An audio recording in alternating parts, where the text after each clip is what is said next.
All right, well, we've had a lot of snow and, yes, a lot of visitors over the past few weeks. I know what you're thinking. You're thinking it might be time to get away for a while, right? Well, you can fly out of Mammoth Yosemite Airport a bit cheaper if you live in the Eastern Sierra.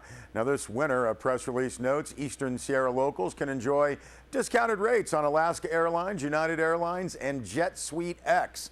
Now, in partnership with Mammoth Lakes Tourism and Mammoth Resorts, discounts are now in effect for Alaska Airlines to Los Angeles and San Diego, as well as flights with United Airlines and Jet Suite X. Now, in order to take advantage of these discounts, go to the website mlindustryinsider.com. You're going to want to get to /localsdiscount. And then you enter your information, and email with traveler information will be sent to Mammoth Resorts, and then Mammoth Resorts will follow up with an email containing booking directions and codes. Now, the press release notes to please note these discounts are only valid for Eastern Sierra residents. You will receive one code per request. Terms and conditions are different for each airline. You can see our website, sierrawave.net. We have that entire press release posted. Well, Deb Murphy filed this report for Sierra Wave Media. Inyo County's Assistant Administrator Rick Benson opened the discussion at last Tuesday's Inyo County Board of Supervisors meeting on the Bishop Sunland landfill lease, saying, "We're not too excited about it." That's an extraordinary understatement, especially considering the 400% increase in the lease payment. Inyo supervisors weren't too excited either, coming up with a few suggestions on what the landowner and one of the major landfill users, the Los Angeles Department of Water and Power, could do with its trash.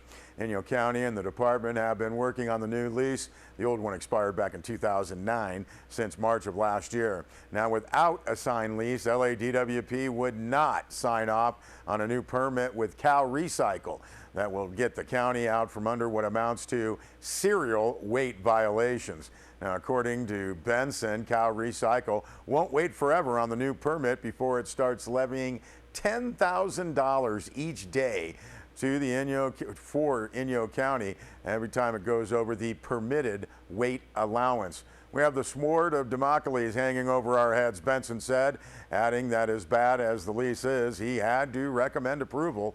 The Inyo supervisors will make that decision at its meeting on Tuesday. So, what's the issue with the lease? Well, here's a hint. Inyo County Council wanted a reasonable clause, including in areas where written consent from the department is requested. Los Angeles Department of Water and Power rejected that concept, coming back with any required consent is, quote, "within LADWP's sole and absolute discretion," end quote. Now, Benson ran off a litany of the unexciting elements of the lease, just a few of the 53 changes from the prior lease. Some of those, Inyo County has been paying $4,900 a year on the expired lease. Now, the new lease, limited to a 3-year lifespan, requires a lease payment of $22,637, and the third and final year, that's a 400% increase. Now, according to Benson, LADWP wants a piece of the action, although not the landfill operation is self-sustaining. The department wants to monitor water use and charge 57 cents a ton for the dirt from the site used for trash cover. Now, if the Los Angeles City Council decides it needs the land, the lease can be terminated with 180 days notice. Now, while traditionally county landfills are exempt from paying property taxes, the county has been required to pick up the $9,000 annual tab and will continue to do so, in addition to that $22,637 lease payment. Inyo County has to put together an education program to combat illegal dumping and assume responsibility for cleanup of illegal dump sites within a quarter mile of the landfill.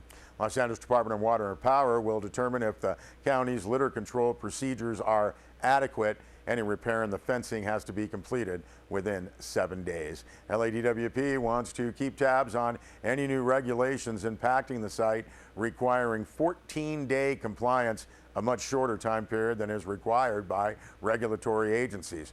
The department will require written consent for any modification to permits, licenses, orders, etc. LADWP staff also wants quarterly meetings with Inyo County staff, as well as the same financial assurance documentations in the event of a landfill closure required by Cal Recycle. Now, the lease requires LADWP approval of signage at the landfill and detailed information on any landfill improvement projects which the department has to approve. In addition to state and federal regulations, the county now has to comply with all City of Los Angeles ordinances. Now, the county just adjusted fees to haulers based on weight. Bishop Waste and Preferred Septic and Disposal will be paying $50 a ton starting in March, an increase that could result in a $6 per bin increase to customers. Benson said in a worst-case scenario, the new lease could result in an increase in the cost of operating the landfill by $19 a ton. And speaking of the Inyo supervisors, at a special meeting held Thursday morning, the Inyo County Board of Supervisors approved designating Martin Luther King Jr. Day as a county-recognized holiday. County facilities, including the landfills, will be closed in observance, were closed in observance today. Now, recognizing Martin Luther King Jr. Day again as a county holiday is important to the Board of Supervisors and has long been a personal priority of mine and all members of the board. That's what board chairperson and 4th District Supervisor Mark Tilleman said. Now, the staff report accompanying the board's consideration of the item indicating that reinstating the MLK holiday has been part of ongoing negotiations with labor unions and that there is currently a tentative agreement with the Inyo County Employees Association on the subject, but the county and the ICEA have yet to agree upon a new contract. Tilleman said Dr. King was a great man and we all wanted to make this happen. Although we don't have a new contract yet, the board is pleased with how the negotiations are proceeding and wants to make sure that Inyo County does not wait another year to celebrate Dr. King's birthday. Inyo County used to observe Martin Luther King Jr. Day. However, as the result of past labor negotiations, the union and county agreed to exchange 3 paid holidays. Those were Martin Luther King Jr. Day, Columbus Day, and Admissions Day for personal days that employees could take off anytime during the fiscal year.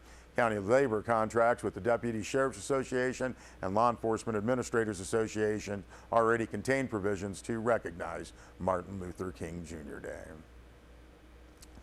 Well, with the inclement weather and icy road conditions, there were literally scores of spinouts and accidents over the past few weeks. California Highway Patrol passed along information that last Tuesday at about 1:30 in the afternoon, a party was installing tire chains on a Toyota Prius along the shoulder of northbound US 395 just north of McGee Creek Road. According to that CHP press release, a Dodge Ram pickup truck was traveling northbound on US 395 at approximately 45 miles an hour. The weather and visibility was poor with nearly whiteout conditions. Press release states due to his unsafe speed for the conditions, the driver of the Dodge was unable to avoid the Toyota parked along the northbound shoulder, and that Dodge Ram struck the rear of the Toyota Prius, which resulted in major injuries to the 2 passengers who were seated in the Toyota Prius. Both passengers of the Toyota were not wearing safety restraints. Now, the party outside of the Toyota who was installing the tire chains was able to jump away from the collision and was uninjured. 1 passenger was transferred to Mammoth Hospital and the other transported to Northern Inyo Hospital. The driver of the Dodge Ram was uninjured. And tragedy in Mammoth Lakes last Wednesday as a longtime Mammoth local died in a loader accident. Now, according to a press release, the Mammoth Lakes Police Department responded to assist with a call for medical aid 200 block of Lupin Street just after 6 p.m. Mammoth Lakes resident was involved in an incident on private property with a private loader that they had contracted for snow removal. The victim was transported to Mammoth Hospital and subsequently flown out for medical treatment, and later succumbed to injuries. Mammoth Lakes Police Department has yet to release the identity of the deceased. We'll be back with more news.